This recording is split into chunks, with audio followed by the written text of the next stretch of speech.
अब मैं बुलाना चाहूंगा आज के जो मुख्य अतिथि है श्री संजय भाटिया जी, ऑनरेबल एमपी करनाल, कि वो आए और किसानों को उद्बोधन से अपना सर बहुत बहुत स्वागत।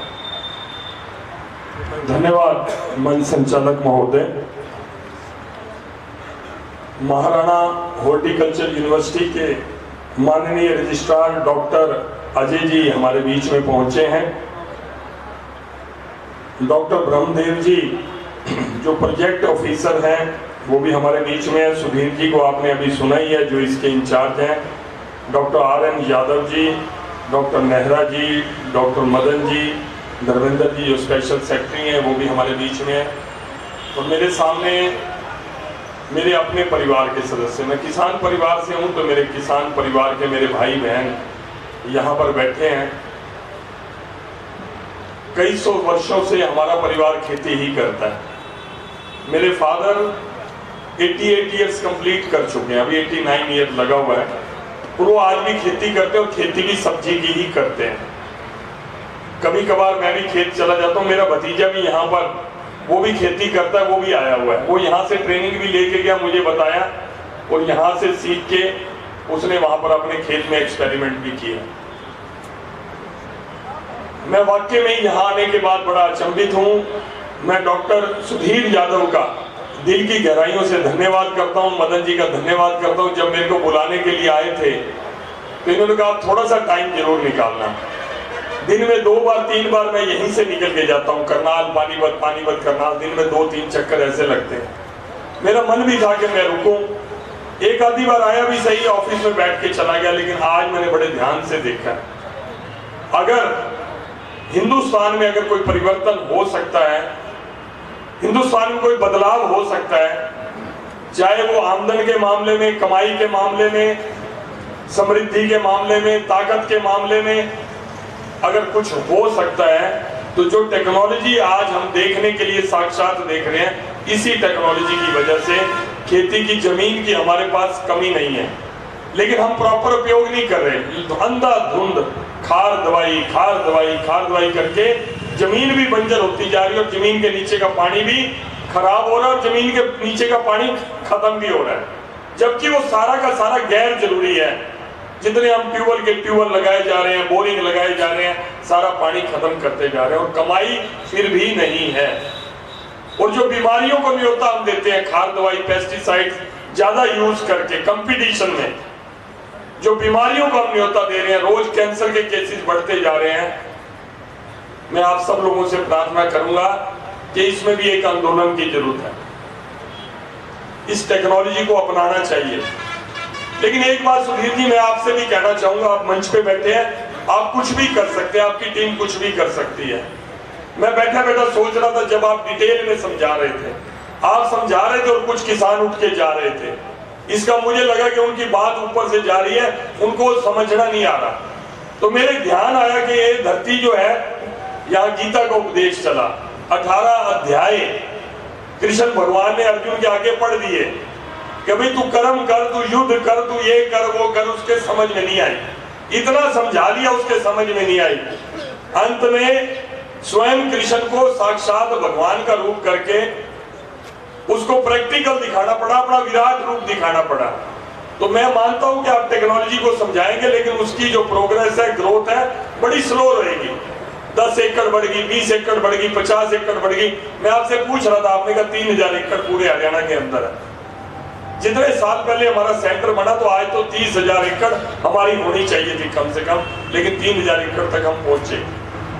मेरी आपसे रिक्वेस्ट है, सरकार से मैं भी बात करूंगा, रिक्वेस्ट करूंगा माननीय मुख्यमंत्री जी से कि आप ऐसे 500 वॉलंटियर किसान मित्र ऐसे तैयार करो जो फुल ट्रेंड हो, आपकी तनख्वाह पर वो तैयार हो। 500 ऐसे किसान तैयार हो और अलग अलग डिस्ट्रिक्ट में जाके वो 500 जो किसान मित्र हैं, किसान का खर्चा 1 रुपया मत लगवाओ। जब किसान को खर्चा करना पड़ता है, पहले ही आड़ती के अंगूठा लग रहा है, घर का खर्चा पूरा नहीं होता, इसके ऊपर इन्वेस्टमेंट करना बड़ा मुश्किल हो जाता है। आप सब्सिडी भी दे लो, कुछ मर्जी दे लो, पल्ले से जब किसान का लगता है, वो नया एक्सपेरिमेंट करने के लिए तैयार नहीं होता। मैं ये as a layman, as a किसान, एक प्रैक्टिकल आदमी की तरह बात कर रहा हूँ। कोई मैं सांसद के नाते बात नहीं कर रहा या कोई एक नेता की तरह बात नहीं कर रहा। क्योंकि मैंने अपने घर के हालात देखता हूं, कितना मुश्किल से गुजारा होता है, चाहे जितनी भी खेती हो। तो नए एक्सपेरिमेंट करने के लिए मैं भी अपने फादर को बोल दूंगा, वो कहेगा नहीं नहीं पहले ही बड़ा मुश्किल है, मैं इतना खर्चा इसमें कर दूं, साल बाद 2 साल बाद कमाई होगी नहीं होगी मेरे को पता नहीं, वो एक्सपेरिमेंट नहीं करता।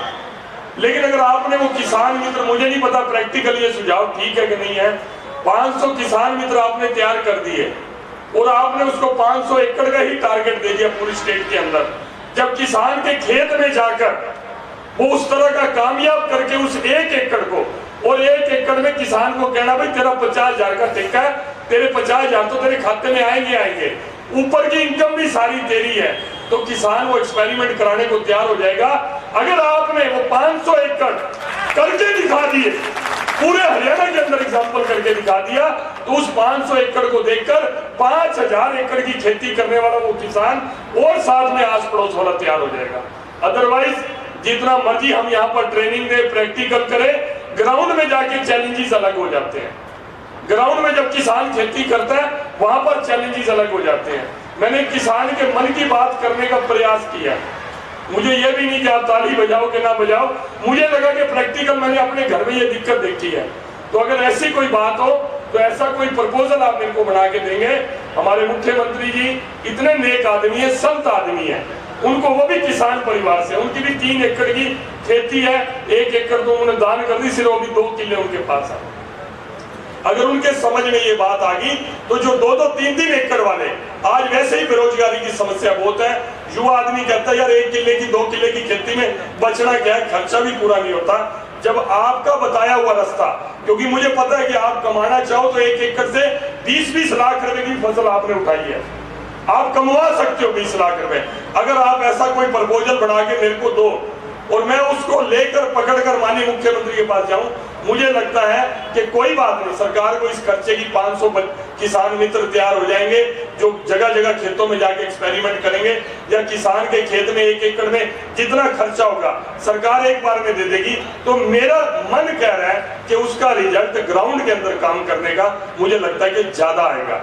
अगर आप सारे सहमत हो तो इस प्रपोजल को आगे बढ़ाएं। एक बार भारत माता की जय का नारा, अगर सहमत हो तो हाथ उठा के भारत माता की जय लगा देना, तो मैं इस काम को आगे बढ़ाऊंगा। भारत माता की भाई, सारी बात जो मैंने मन की मुझे लग रहा है सही लग रही है। पहले मुझे लग रहा था कि कोई ये ना कहे यार बेतुका ऐसी बात बोल के चला गया, कोई मैं सोच के तो आया नहीं था मैंने ये बोलना है। मैंने तो आपकी बात सुनते सुनते मेरे मन में आई, तो मुझे लग रहा है कि इस दिशा, जब सारा गांव ही कहने लग रहा है तो भाई सच्चाई तो इसके अंदर होगी कुछ ना कुछ। सारा गांव कह रहे हैं तो हम इस रास्ते के ऊपर बढ़ते हैं। ये प्रपोजल बनाने की जिम्मेवारी आपकी, क्योंकि आप टेक्निकल हो, मैं उतना टेक्निकल आदमी नहीं, मैं तो एक साधारण से परिवार का बच्चा हूं। आप मुझे ये प्रपोजल बना के दो तो मैं समझूंगा, मेरा यहाँ पर आना और मेरी बात रखना और बोलना, इतने किसान भाइयों को संबोधित करना, मुझे ये मेरा सार्थक हुआ। आप सबने मुझे जो प्यार और सम्मान दिया उसके लिए मैं धन्यवाद करता हूँ। टाइम कम नहीं है, आज बाय चांस की बात है कि इसके बाद जो तुरंत प्रोग्राम एक होने जा रहा है, जो आज हमारे युवाओं में नशा बहुत ज्यादा बढ़ रहा है, उसके ऊपर प्रोग्राम है। और उसके बाद मशीनरी टेक्नोलॉजी, उसके ऊपर भी एक फेयर, जैसे यहाँ वेजिटेबल्स और फ्रूट का लगा हुआ है, वहां पर एक ऐसा मशीनरी के ऊपर लगा हुआ है। ये तीनों प्रोग्राम मेरे लाइन के अंदर है, मैंने वहां जाना था। आप सबके प्यार और सम्मान को देखकर, मैं खुद अभिभूत हूँ, यहाँ के प्रोडक्ट्स को देखकर, यहाँ की खेती बाड़ी की जो उपज है उसको देखकर, हॉर्टिकल्चर सब्जियों को देखकर मैं वाकई में बहुत ज्यादा अचंभित हूँ कि इतनी तरक्की हमारे देश के अंदर हो चुकी है। लेकिन इस तरक्की को, इस टेक्नोलॉजी को सही मायने में खाली सेंटर तक सीमित न रहे, हर खेत के अंदर ये टेक्नोलॉजी पहुंच जाए, इसके लिए आपको और इस मंच को और मुझे मिलकर काम करना पड़ेगा। इसी बात के साथ मैं अपनी वाणी को विराम देता हूं। बहुत बहुत धन्यवाद, नमस्कार।